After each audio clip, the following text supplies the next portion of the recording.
Na primeira Paulo a Timóteo, Paulo, capítulo 1, versículo 8, ou a partir do versículo 8, falando sobre a lei e seus objetivos, dizendo que sabemos, porém, que a lei é boa se alguém dela se utiliza de modo legítimo.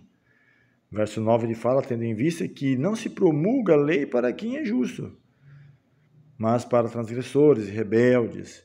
E ele lista alguns: irreverentes e pecadores, ímpios e profanos, parricidas, matricidas, homicidas, impuros, sodomitas, raptores de homens, mentirosos, perjuros e para tudo quanto se opõe à sã doutrina, segundo o evangelho da glória de Deus, do Deus bendito, do qual foi encarregado. Então ele lista, de fato, se você está em harmonia com os princípios, com a lei, com os mandamentos, não estou falando simplesmente dos 10 mandamentos, mas no nosso dia a dia, né? A lei de trânsito, a lei mesmo, né? A lei civis e tudo, você não vai estar passando por situações desagradáveis.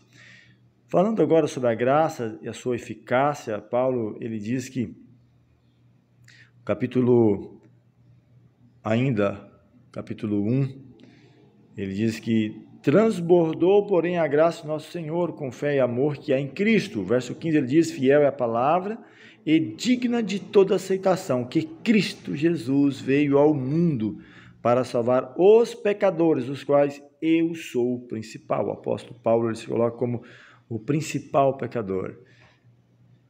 E ele diz que se evidencia na sua vida, ele como principal pecador, a graça ela se torna mais abundante, a graça de Cristo.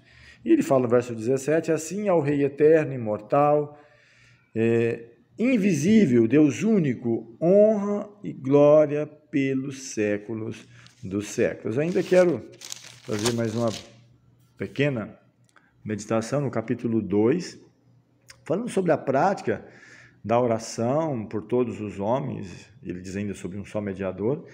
Ele diz que, antes de tudo, pois, exorto que se use a prática de súplicas e orações, intercessões, ações de graças em favor de todos os homens, até mesmo em favor dos reis, né, ou de líderes, dos nossos governantes, e de todos que se acham investidos de autoridade, para que vivamos uma vida tranquila e mansa, com toda piedade e respeito. Isso é bom, aceitável diante de Deus, nosso Salvador, o qual deseja que todos os homens sejam salvos e cheguem ao pleno conhecimento da verdade. Ele diz ainda, porquanto há um só Deus e um só mediador entre Deus e os homens, Cristo Jesus, homem. Então, nessa primeira reflexão, na primeira carta a Timóteo, pegando aí alguns versos do capítulo 1, do capítulo 2, falando da importância, né, da oração, da salvação, da graça de Cristo Salvadora